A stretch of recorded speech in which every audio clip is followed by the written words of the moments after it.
Imaginad un mundo en el que un hombre puede poseer a otro hombre como si fuera un objeto, donde la vida y la muerte de miles de personas dependen del capricho de un solo amo. Y sin embargo, incluso en este universo despiadado existían reglas no escritas, líneas rojas que ni siquiera los más poderosos patricios romanos se atrevían a cruzar. Hoy descubriremos juntos una verdad sorprendente. Incluso en la antigua Roma, el poder absoluto sobre los esclavos no era tan absoluto como solemos creer. La historia que estáis a punto de escuchar atraviesa 12 siglos de evolución jurídica y social, desde Rómulo hasta Constantino, revelando cómo incluso la más brutal de las instituciones humanas tuvo que doblegarse, lenta pero inexorablemente, a las presiones del tiempo y de la civilización.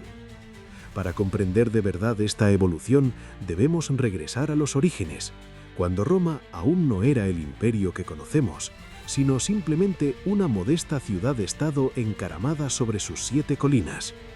Según el historiador griego Dionisio de Halicarnaso, fue el propio Rómulo, el legendario fundador de Roma, quien estableció que los ciudadanos podían vender a sus propios hijos como esclavos.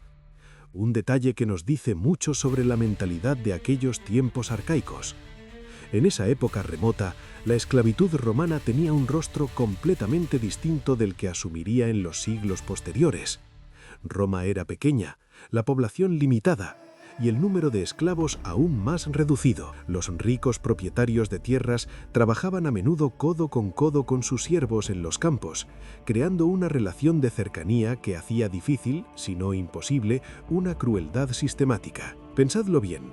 Es mucho más complicado ser despiadado con alguien que trabaja a vuestro lado cada día, que comparte vuestros esfuerzos bajo el mismo sol implacable. Pero esta intimidad forzada también escondía peligros. Un amo que llevaba su autoridad demasiado lejos podía encontrarse fácilmente con una azada clavada en la espalda durante una jornada de trabajo en el campo. Había además otro factor crucial que limitaba de manera natural la brutalidad. La huida era una opción concreta. A diferencia de los siglos posteriores, cuando Roma dominaría todo el mundo conocido, en el siglo VIII y VII a.C. bastaba medio día de camino para alcanzar el territorio de una tribu vecina. Para un esclavo maltratado, desaparecer en el bosque y reconstruir su vida en otro lugar era una posibilidad real, y los amos lo sabían muy bien. Pero Roma no permaneció para siempre como una pequeña ciudad-estado. Las conquistas comenzaron, las guerras se multiplicaron, y con ellas llegaron oleadas tras oleadas de prisioneros. En el siglo V a.C., los esclavos ya representaban alrededor del 20% de la población romana y se habían convertido en la columna vertebral de la economía imperial. Con este cambio demográfico, la relación íntima entre amo y esclavo se transformó radicalmente. Ya no eran compañeros de fatiga, sino propiedad humana a gran escala. La distancia social se amplió, la empatía se desvaneció y la crueldad se volvió sistémica. Durante toda la era republicana, prácticamente ninguna ley limitaba la autoridad de un amo sobre sus esclavos. La única y débil esperanza de protección provenía de los censores, aquellos altos magistrados que tenían, al menos en teoría, el poder de entrar en cualquier casa romana y castigar a los amos excesivamente crueles. Pero atención, esto era un derecho, no un deber. Los censores no eran inspectores que controlaran regularmente el trato a los esclavos. No existía ningún sistema de denuncia accesible a los propios esclavos que no tenían personalidad jurídica. Solo un ciudadano libre podía señalar un abuso, e incluso en ese caso, el censor podía simplemente ignorar el asunto. Y aquí llegamos a un detalle que dice mucho sobre la protección real ofrecida por este sistema. Los censores eran elegidos solo una vez cada 5 años y permanecían en el cargo apenas 18 meses. Esto significaba que durante 3 años y medio no existía ni siquiera, en teoría, ninguna autoridad que pudiera intervenir en defensa de los esclavos. Si queréis entender cuán rara era la aplicación de esta protección teórica, considerad este dato desconcertante. En más de 400 años de República Romana, no tenemos ni un solo caso documentado de un censor que haya intervenido para proteger a un esclavo. Ni uno solo. Los emperadores, que también poseían los poderes censoriales, empezaron a intervenir ocasionalmente en casos de crueldad particularmente escandalosos. Veamos un episodio que involucra nada menos que al emperador Augusto.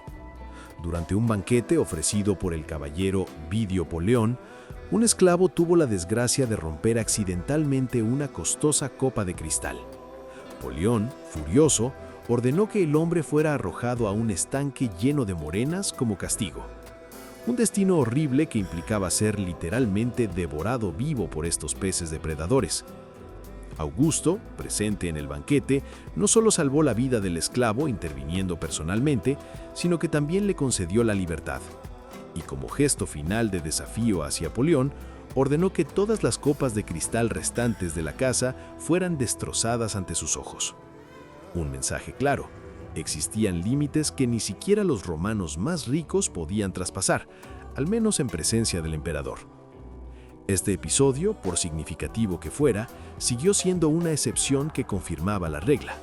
La intervención de la autoridad pública solo ocurría cuando la crueldad era tan evidente y pública que no podía ser ignorada sin perder prestigio.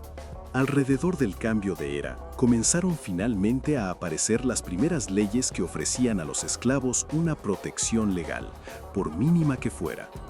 En el 4 y en el 2 a.C., las leyes Aelia Sensia y Fufia Caninia regularon las manumisiones, limitando el número de esclavos que podían ser liberados al mismo tiempo, especialmente mediante testamento. Bajo el emperador Claudio llegó una norma particularmente significativa. Si un amo abandonaba a un esclavo enfermo y éste lograba curarse por sí mismo, obtenía automáticamente la libertad. Era un primer y tímido reconocimiento de que existían límites morales al poder de vida y de muerte. En el 61 después de Cristo, la Lex Petronia prohibió a los amos enviar a sus esclavos a ser despedazados por fieras sin la aprobación de un juez. Una norma que hoy nos parece obvia, pero que en aquel momento representó una revolución. Por primera vez, la autoridad pública se introducía en la relación privada entre amo y esclavo. Los emperadores Domiciano y posteriormente Adriano prohibieron la castración de esclavos. En el 161 después de Cristo, el emperador Antonino Pío dio un paso aún más audaz. Prohibió la matanza injustificada de esclavos. Un amo que mataba deliberadamente a su esclavo era tratado por la ley como si hubiera matado al esclavo de otra persona, con las correspondientes multas y compensaciones. Pero quizás el cambio más revolucionario llegó en el 319 después de Cristo, cuando el emperador Constantino equiparó legalmente la muerte de un esclavo al homicidio de una persona libre, una evolución impensable apenas 2 siglos antes. Sin embargo, y este es un detalle crucial, todas estas leyes se aplicaban solo a los asesinatos intencionales y premeditados. Si un esclavo moría durante castigos considerados normales por la sociedad romana, como ser azotado hasta la muerte, la ley no preveía ninguna consecuencia para el amo. La frontera entre castigo lícito y homicidio seguía siendo dramáticamente delgada.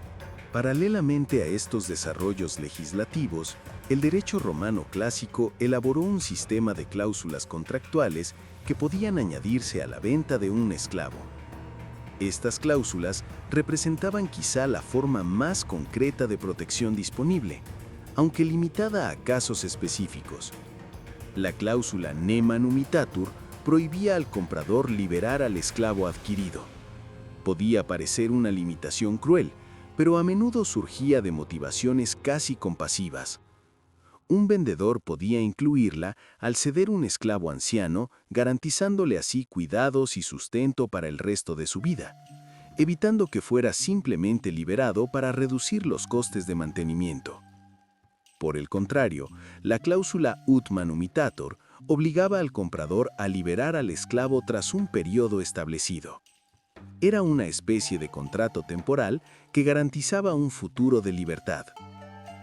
La cláusula ut exportetur obligaba al comprador a llevar al esclavo lejos de una ciudad o región específica y le prohibía traerlo de vuelta. En algunos casos, incluso después de la liberación, el regreso a esa zona podía conllevar una nueva reducción a la esclavitud. Pero la cláusula más interesante era la ne prostituatur, que prohibía explícitamente al comprador obligar a una esclava a prostituirse. Es significativo que solo esta profesión recibiera una protección legal específica. No existían cláusulas equivalentes para otros trabajos, por peligrosos o degradantes que fueran. Estas cláusulas seguían siendo válidas incluso a través de ventas posteriores. Si alguien compraba a una esclava sin ser informado de la cláusula ne prostituatur y luego la forzaba a prostituirse, los tribunales podían intervenir, concediendo automáticamente la libertad a la mujer. Bajo Constantino, esta protección fue estandarizada. La violación de la cláusula conllevaba la liberación automática de la esclava, que se convertía legalmente en libertad del vendedor original. A pesar de estos avances legislativos, es fundamental comprender que las motivaciones detrás de estas reformas no eran humanitarias en el sentido moderno del término. Los comentarios jurídicos romanos son claros al respecto. Estas normas no nacían de la preocupación por el bienestar de los esclavos, sino de la necesidad de prevenir disturbios sociales y mantener el orden público. Roma había aprendido a un alto precio, a través de las grandes revueltas serviles del segundo y primer siglo antes de Cristo, que una crueldad excesiva podía desencadenar rebeliones devastadoras. Las gestas de Espartaco seguían vivas en la memoria colectiva romana y ningún emperador quería arriesgarse a ver nuevos ejércitos de esclavos rebeldes marchar hacia la capital. Además, las protecciones más eficaces, como las cláusulas contractuales, no eran universales. Se aplicaban solo cuando un propietario anterior había tenido la previsión o la compasión de incluirlas en la venta. La gran mayoría de los esclavos no gozaba de tales salvaguardas. Incluso en sus momentos más progresistas, el derecho romano seguía tratando a los esclavos no como seres humanos, sino como instrumentos. Las pocas normas que se aplicaban servían simplemente para impedir que los amos rompieran innecesariamente estos instrumentos valiosos.